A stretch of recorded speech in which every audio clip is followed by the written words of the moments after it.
Jadi selamat datang teman-teman di live Instagramnya Psikolog ID. Dan sesuai dengan temanya Fatherless dan juga Toxic Parents, saya akan lebih mengulas tentang pengalaman masa lalu yang mungkin berpengaruh terhadap kita di masa yang sekarang dan cukup signifikan.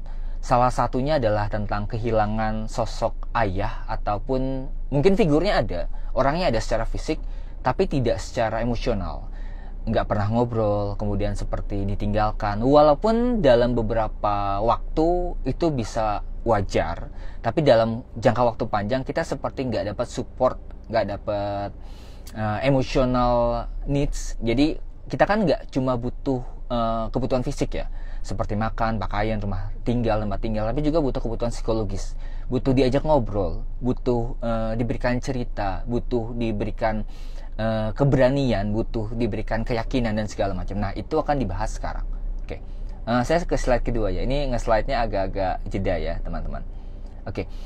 Sedikit ya poinnya. Jadi tujuan dari saya sharing tentang fatherless dan juga toxic parents adalah untuk nggak meneruskan luka ya ke generasi setelah kita. Jadi kalau teman-teman nanti akan jadi seorang ayah, orang tua, adalah berat ketika kita masih menyimpan hal-hal yang belum selesai dari masa lalu. Emotional baggage-nya terlalu berat ya, terlalu dalam, dan akhirnya tanpa sadar, walaupun kita nggak pengen, akhirnya kita juga turut melukai anak kita. Dan ini banyak banget kasusnya. Saya pernah dapat satu klien yang sering melihat kekerasan dalam rumah tangga ketika dia kecil, dan dia nggak mau hal itu terjadi lagi. Tapi di satu momen tiba-tiba dia ingin melakukan hal yang dulu pernah dia lihat, dan akhirnya dia memang ambil sesi konseling dan juga bercerita bahwa saya nggak mau jadi ayah saya nggak mau keluarga saya mengalami perasaan yang nggak nyaman yang dulu pernah saya alami, dan gimana sih, kenapa sih saya memodel perilaku tersebut. Nah, jadi belajar tentang materinya juga bukan menjadikan luka itu sebagai pembenaran perilaku yang nggak baik, bahwa ada kok orang, bahkan banyak yang punya masa lalu yang gak baik, tapi mereka tetap hidup dengan baik. Jadi jangan beralasan bahwa saya kan kehilangan sosok ayah, saya kan lahir dari keluarga broken home. Yaitu betul berpengaruh, tapi tidak 100% berpengaruh ya terhadap bagaimana cara kita memandang dunia dan bagaimana kita ditentukan masa depannya oleh masa lalu kita. Jadi seperti itu ya. Jadi tujuannya lebih kepada untuk diri sendiri, bukan mempersalahkan kejadian yang sudah berlalu ya, dan juga melepaskan diri. Kalau teman-teman baca di sini poinnya dari bayangan orang tua dan hidup secara lebih sadar ya, conscious living ya. Jadi bukan lagi hidup dengan penyesalan dan segala macam itu. Banyak banget materinya, tapi saya akan bahas poin-poinnya, seperti inner voice yang ada dalam diri kita melalui salah satu pendekatan konseling dalam psikologi, yaitu analisa transaksional. Belibet ya. Mungkin teman-teman yang latar belakangnya dari jurusan psikologi ataupun jurusan bimbingan konseling mengenal banyak pendekatan yang serupa, analisa transaksional, ego state terapi, kemudian apa nih, terapi kursi kosong, alter ego. Jadi banyak banget definisinya, tapi biasanya mirip-mirip. Nah, jadi saya akan bahas poin-poinnya sedikit ya. Kemudian ada step atau fase krisis dalam perkembangan individu. Ada emotional basic need yang seperti yang saya singgung, bahwa kita nggak hanya butuh kebutuhan secara fisik, tapi juga secara emosional. Ya, kita langsung masuk aja deh ke materinya, supaya mempersingkat waktu. Khawatirnya juga teman-teman waktunya juga nggak banyak. Oke, pertama saya ulas sedikit tentang inner voice, bahwa pernah nggak sih kita dengar suara dalam kepala kita? Bukan karena kita punya delusional, halusinasi, ataupun kita punya gangguan-gangguan lain, enggak. Tapi setiap kali kita melakukan sesuatu, bertindak, seperti ada yang mendukung, ada yang mengkritisi, bahkan ada yang tidak mensupport. Lebih kepada, kamu mah gak bisa, gitu. Kamu mah pasti gagal, ngapain sih dicoba, gak ada orang yang peduli sama kamu. Banyak banget, dan lebih banyak itu perkataan-perkataan yang kadang-kadang melemahkan, negatif. Nah, kalau dibahas, inner voice kita tuh sebenarnya ada 3. Yang paling ini ya, paling signifikan, jadi paling terdengar, walaupun sebenarnya ada yang lain juga. Yaitu ada yang disebut sebagai inner parents, atau suara orang tua kita yang masih melekat di kepala kita, masih membekas, walaupun nantinya kita sudah nggak hidup bareng mereka, bahkan sudah berpisah, bahkan orang tua sudah meninggal mungkin, tapi suara, nilai, keyakinan, perkataan, bahkan label itu masih ada. Itu pertama. Yang kedua ada yang namanya inner adult. Nah, inner adult ini adalah hati nurani, jadi conscious, kesadarannya kita sesuai dengan usia kronologis. Jadi ketika ngelakuin sesuatu, jangan itu ngerugiin orang. Ketika ngelakuin sesuatu itu nggak baik, jangan dilakuin dan segala macam. Jadi kita yang secara sadar bersikap sesuai dengan norma, aturan, dan juga apa yang boleh dan nggak boleh. Nah, itu disebut sebagai inner adult atau kewarasannya kita ya. Jadi warasnya mungkin ketika lagi banyak duit, lagi kenyang gitu ya, lagi hidup baik-baik aja, bisa jadi kita inner adultnya lebih memuncak. Tapi kalau misalnya kita ada dalam tekanan, lagi stres, lagi mungkin keinget masa lalu, keinget mantan gitu ya, yang muncul adalah inner parents atau inner child. Ini kan yang paling banyak dibahas ya, inner child. Jadi suara-suara yang mewakili pengalaman emosional, pengalaman traumatik, pengalaman menyenangkan juga ada, bahkan dari kita kecil. Jadi misalnya kamu bahagia dengan apa, kamu takut karena apa, bersedih karena apa. Nah, suara-suara ini sering muncul. Nah, kalau dibedakan, inner parents itu ada yang suportif, mendukung kamu, menyemangati, membuat kita lebih percaya diri. Ada juga yang mengkritisi dan melemahkan kita. Jadi ada yang menganggap kita nggak sempurna, kurang baik, dan banyak ya. Tapi saya ulang lagi bahwa ketika kita mengenal dan juga mendengar ini, bukan berarti kita menyalahkan pengalaman masa lalu kita, orang tua kita. Saya percaya bahwa orang tua itu selalu berupaya melakukan yang terbaik buat anaknya, tapi kadang-kadang caranya nggak baik, atau bahkan menimbulkan luka yang tanpa disengaja. Dan kalau sudah terjadi lukanya, jangan nyalain lagi penyebabnya, tapi gimana cara kita bergumul, berusaha, dan berjuang untuk memulihkan diri. Nah, sementara inner child adalah sejumlah pengalaman yang saya bilang tadi ya, yang punya nilai emosional. Jadi punya kebahagiaan dalamnya, kesedihan di dalamnya, dan itu bisa jadi inner child-nya kita. Jadi kalau misalnya ditarik secara sederhana, inner voice adalah sekumpulan suara yang ada di kepala kita, yang berkomunikasi dengan kita. Sebenarnya itu tidak sepenuhnya diri kita. Bisa jadi itu adalah suara warisan dari orang tua, suara warisan dari kita ketika kecil, dan gimana cara kita menyadari. Misalnya ngelakuin sesuatu, kamu mah gak bisa. Tanyakan, yang ngomong ini siapa ya? Siapa yang pernah gak bisa ngelakuin sesuatu? Apakah saya benar-benar gak bisa? Jadi kita counter, kita kenali ini suara siapa, gak usah diabaikan, jangan disalah-salahin juga, tapi lebih kepada diajak komunikasi. Nah, itu ngomongin soal inner voice ya, itu pertama. Ini lumayan panjang ngomongin soal inner voice aja ya. Yang kedua, bahwa ini meminjam teorinya Erik Erikson. Kalau teman-teman yang psikologi pasti tahu ya. Jadi ada fase perkembangan seorang anak, mulai dari fase 0 sampai 18 bulan, kemudian ada fase preschool, kemudian ada fase remaja yang rentan quarter life crisis, kemudian ada fase dewasa muda, dewasa tengah yang ada midlife crisis, dan segala macam. Nah, di setiap fase sebenarnya kita punya kebutuhan emosional yang kadang nggak disadari sama orang tua juga. Saya sebagai orang tua ngomong gini bukan untuk menyalahkan orang tua saya, tapi lebih ke menyadarkan para orang tua yang mungkin nonton ataupun teman-teman yang nanti akan jadi orang tua, bahwa di masa kanak-kanak kita butuh yang namanya basic safety atau keamanan dasar. Tidak diabaikan, tidak dibiarkan, tidak ditinggalkan. Kenapa? Karena seorang bayi itu rentan dengan sesuatu hal yang lemah. Ya karena kan belum cukup kuat ya secara fisik, secara mental juga jelas. Takut celaka dan segala macam. Dan akhirnya ketika kita mengalami pengalaman ditinggalkan ketika kecil, ada satu luka yang disebut sebagai luka mistrust. Nggak percaya dengan orang lain, nganggap dunia adalah sekumpulan orang jahat, nganggap dunia itu banyak hal yang menakutkan di dalamnya. Itu pertama. Nah, yang kedua ada autonomi, atau biasanya seorang anak ya dalam fase kanak-kanak ini, apakah dia diberikan kebebasan untuk eksplorasi atau enggak, atau dilarang-larang dan segala macamnya. Jadi banyak banget ya teman-teman, kalau misalnya baca di gambarnya kelihatan gak sih buat teman-teman? Ada saya rangkum aja ya, saya rangkum di slide berikutnya yang lebih kata kuncinya aja. Ini ya, jadi ada beberapa kata kunci yang kalau misalnya dalam tahap perkembangan seorang anak tuh kurang dapat melengkapi tugas perkembangannya secara emosional.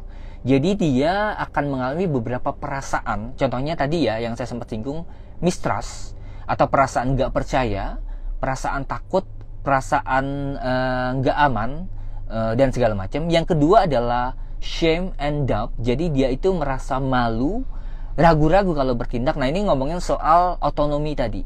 Ketika nggak bisa diberikan kebebasan untuk eksplorasi, akhirnya seorang akan jadi malu. Contohnya gini, Pernah nggak sih kamu ketika sekolah, saya termasuk ya, udah tahu jawabannya, kemudian ditanya sama guru, ayo siapa yang tahu mau jawab atau yang mau maju ke depan, kita tuh takut. Seperti kalau kita pinter, itu tuh nggak benar. Ya ada beberapa anak yang seperti, walaupun nggak semua. Atau kalau kita tahu, kita tuh takut dipermalukan. Kita takut jadi sorotan. Takut dianggap paling spesial juga. Padahal ya nggak apa-apa juga kalau memang tahu. Dan itu berarti ada perasaan malu dan ragu. Ya. Kemudian yang ketiga ada rasa bersalah yang berlebihan.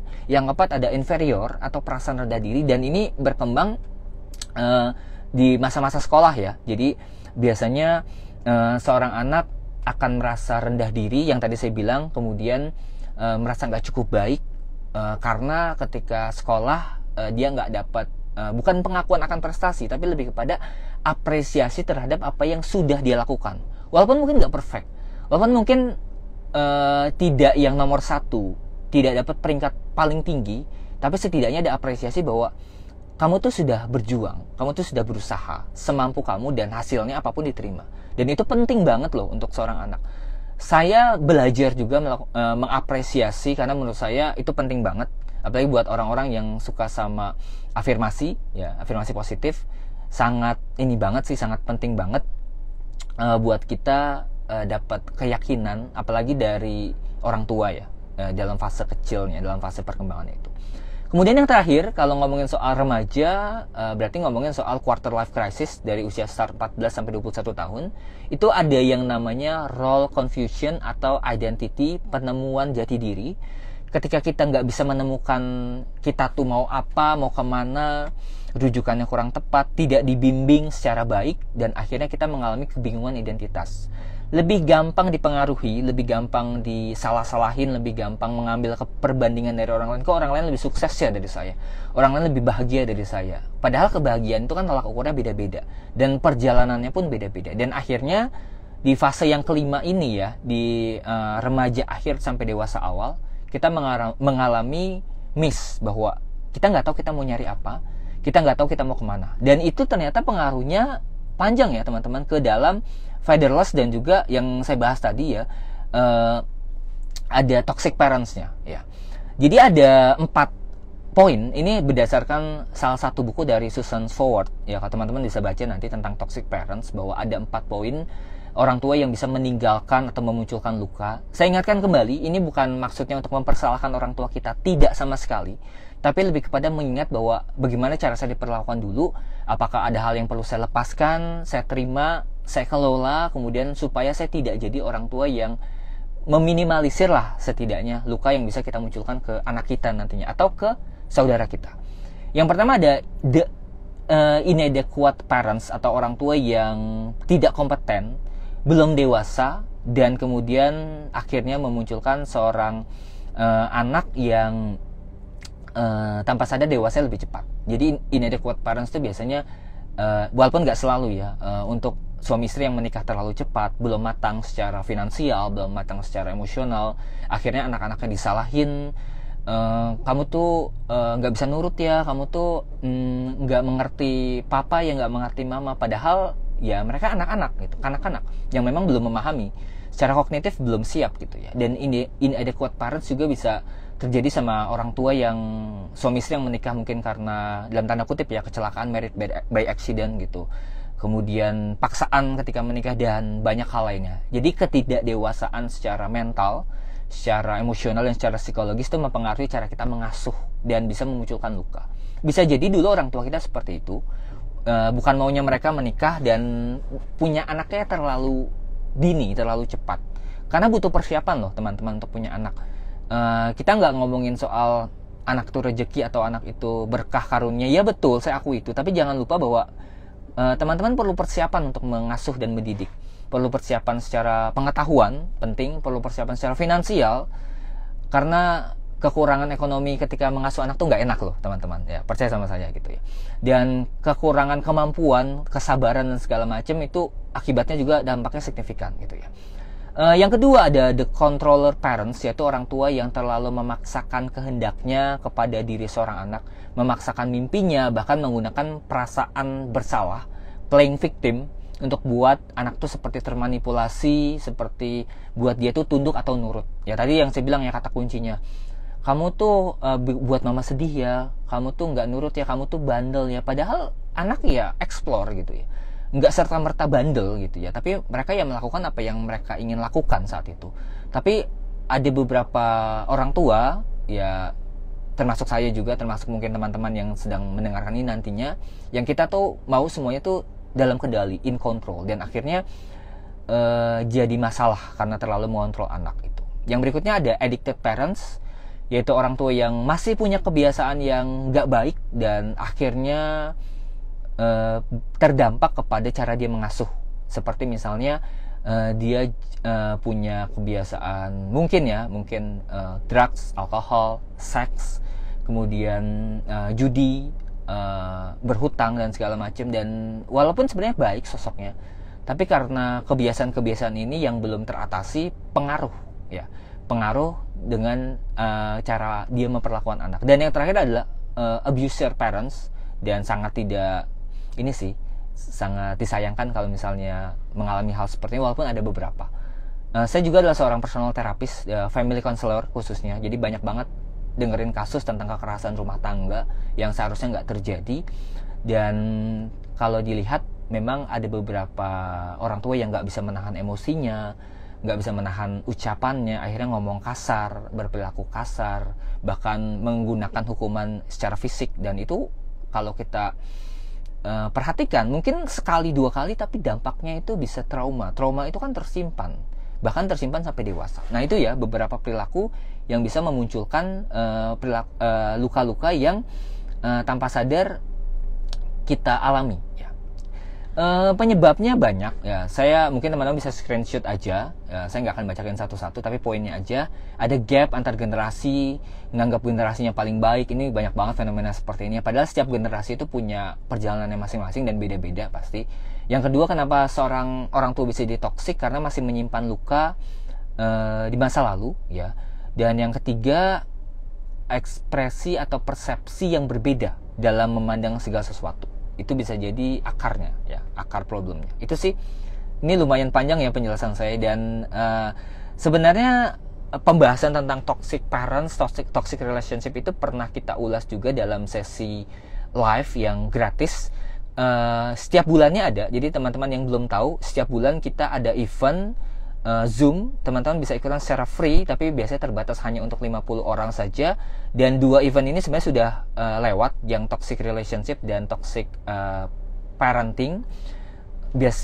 Biasanya akan ada selalu tema baru, tapi buat teman-teman yang terlewat nanti bisa nonton atau ikutan lagi.